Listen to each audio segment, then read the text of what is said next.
আজকে আমরা এমন একটা মার্ডার মিস্ট্রির সমাধান করতে চলেছি যেটা মানে প্রায় 2 মিলিয়ন বছরের পুরনো।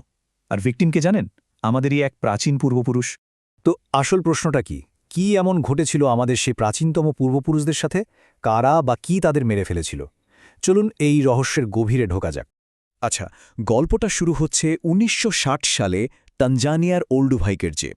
ভাবুন একবার, জনাথন লিকি নামে মাত্র ২০ বছরের এক তরুণ সেখানে মাটি খুঁড়ছিলেন, আর হঠাৎ করেই এমন একটা চোয়ালের হাড় খুঁজে পেলেন যা বলতে গেলে প্যালিও অ্যান্থ্রোপোলজির ইতিহাসের সবচেয়ে বড় একটা রহস্যের জন্ম দিল। তো যে কোনো কেস সলভ করার প্রথম স্টেপটাই হলো ভিকটিমকে আইডেন্টিফাই করা, তাই না? তো চলুন দেখি এই প্রায় ১৮ লক্ষ বছরের পুরনো ভিকটিম সম্পর্কে আমরা কি জানতে পারি। বিজ্ঞানীরা ফসিলটা অ্যানালাইজ করে ভিকটিমের একটা প্রোফাইল তৈরি করেছেন। নামটা হলো হোমো হ্যাবিলিস বা হ্যান্ডিম্যান। প্রায় ১৮ লক্ষ বছর আগে পৃথিবীতে ঘুরে বেড়াত, আমাদের মতোই ২ পায়ে ভর দিয়ে। উচ্চতা ছিল খুব বেশি না, মোটে ৩ থেকে ৪ ফুট, কিন্তু মস্তিষ্কটা ছিল শিম্পাঞ্জির চেয়ে বেশ বড়।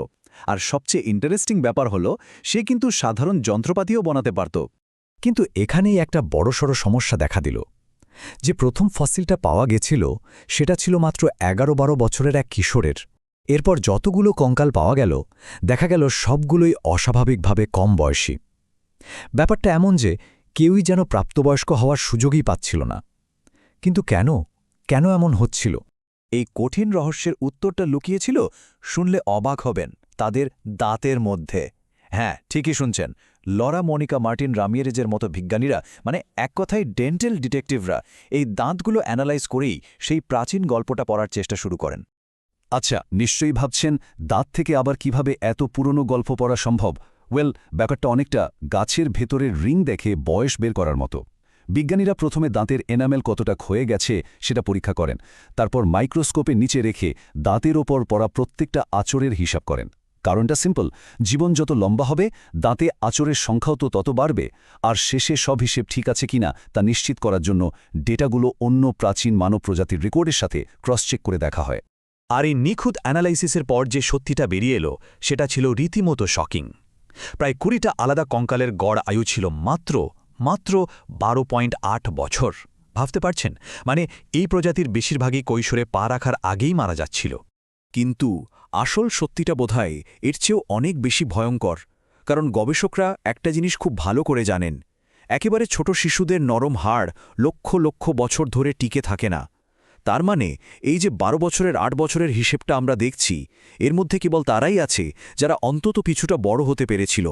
আসল গড় আয়ুটা হয়তো আরও কম ছিল, সম্ভবত মাত্র ৮ বা ৯ বছর।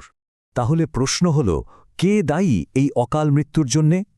আমাদের তদন্তে প্রথম যাকে সন্দেহ করা হচ্ছে সে কোনো প্রাণী বা শত্রু নয়, সেই হল পরিবেশ নিজেই। চলুন দেখা যাক কিভাবে একটা গোটা পৃথিবী তাদের জন্য একটা মৃত্যু ফাঁদ হয়ে উঠেছিল। আসলে পরিস্থিতিটা একেবারে নাটকীয়ভাবে বদলে গিয়েছিল। হ্যাবিলিসের পূর্বপুরুষরা থাকত ঘন জঙ্গলে, যেখানে গাছে গাছে আশ্রয় ছিল, খাবারেরও কোনো অভাব ছিল না। কিন্তু এরপরে এলো বরফ যুগ, আর সবকিছু ওলটপালট হয়ে গেল। সেই সবুজ জঙ্গল শুকিয়ে হয়ে গেল বিশাল খোলা ঘাসের মাঠ, যেখানে খাবারও কম আর শিকারির চোখে পড়লে লুকানোর মতো কোনো জায়গাই নেই। হোমো হ্যাবিলিসের সবচেয়ে বড় ট্র্যাজেডিটা ছিল এটাই যে তাদের শরীরটা এমন একটা পৃথিবীর জন্য তৈরি ছিল যে পৃথিবীটার আর কোনো অস্তিত্বই ছিল না। তারা না পারত ভালো করে দৌড়াতে, না পারত ঠিকঠাক গাছে চড়তে। তাদের যে বড় মস্তিষ্কটা ছিল সেটা চালানোর জন্য দরকার হতো প্রচুর ক্যালোরি, কিন্তু নতুন পৃথিবীতে খাবারই তো মেই। আর ভাবুন, মাত্র ৪ ফুট লম্বা একটা প্রাণী, খোলা মাঠে, শিকারীদের জন্য তো সহজ টার্গেট, তাই না? তো পরিবেশ ছিল আমাদের কেসের প্রথম সন্দেহভাজন। এবার আসা যাক দ্বিতীয় সন্দেহভাজনের কথায়, আর তারা হলো সেই যুগের ভয়ঙ্কর সব শিকারী। চলুন প্লাইস্টোসিন যুগের সেই দানবদের সাথে একটু পরিচিত হওয়া যাক। তালিকার প্রথমেই আসছে ডাইনোফিলিস। এটা ছিল এক ধরনের সাবার টুথ ক্যাট, যেটার স্পেশালিটিই ছিল প্রাইমেট শিকার করা। আর এর সবচেয়ে ভয়ঙ্কর দিকটা হলো এটা শিকারের মাথার খুলি গুড়িয়ে দিত। আর হোমো হ্যাবিলিসের মতো প্রাইমেটরা ছিল এদের অন্যতম পছন্দের শিকার। এরপরে আছে মাসবাখ লায়ন। এটা আজকের দিনের সিংহের চেয়ে সাইজে ছিল প্রায় দ্বিগুণ। আর এরা একা শিকার করত না, বিশাল দল বেঁধে একেবারে অর্গানাইজড অ্যাটাক করত। এদের সম্মিলিত আক্রমণের সামনে পড়া মানেই ছিল নিশ্চিত মৃত্যু। এবার একবার তুলনাটা ভাবুন, একদিকে মাত্র 4 ফুট লম্বা হোমো হ্যাবিলিস, যার একমাত্র অস্ত্র বলতে গেলে কিছু সাধারণ পাথরের যন্ত্রপাতি, আর অন্যদিকে মানুষের চেয়েও বড় হায়েনা, যার চোয়াল এক কামড়ে হাড় গুঁড়ো করে দিতে পারত। ছিল প্রায় 8 মিটার লম্বা কুমির, যার বাইট ফোর্স ছিল মারাত্মক। আর সবচেয়ে ভয়ঙ্কর ব্যাপার হলো, এরা তো সেই যুগের 14-15টা ভয়ঙ্কর শিকারী প্রজাতির মধ্যে মাত্র 2টো।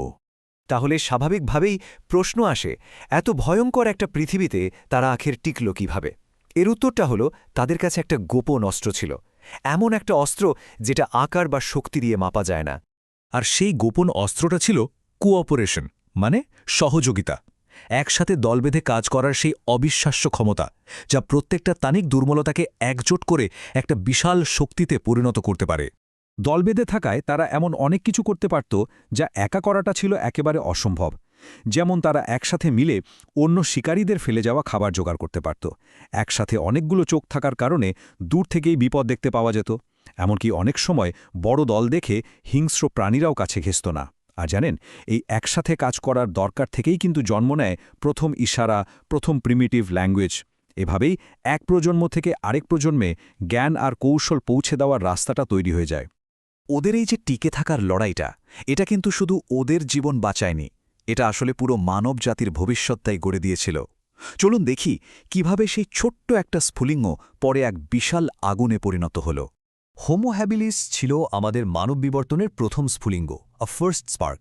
পরিবেশের ওই যে চরম চাপ, ওটাই তাদের মানিয়ে নিতে বাধ্য করেছিল। আর সেই টিকে থাকা লড়াইয়ের আগুন থেকেই জন্ম হয় হোমো ইরেক্টাসের, যারা ছিল আরও বড়, আরও স্মার্ট। আসলে হ্যাবিলিসের ওই সংগ্রামটাই আমাদের বিবর্তনের রাস্তাটা তৈরি করে দিয়েছিল। আর আজও আমাদের প্রত্যেকের ডিএনএর ভেতরে তাদের সেই টিকে থাকার গল্পটা লেখা আছে। তাদের সেই সংগ্রাম আমাদের আজকের এই প্রজাতিকে তৈরি করেছে। এখন প্রশ্নটা হলো, আমাদের সংগ্রাম আমাদের পরের প্রজন্মকে কিভাবে গড়ে তুলবে?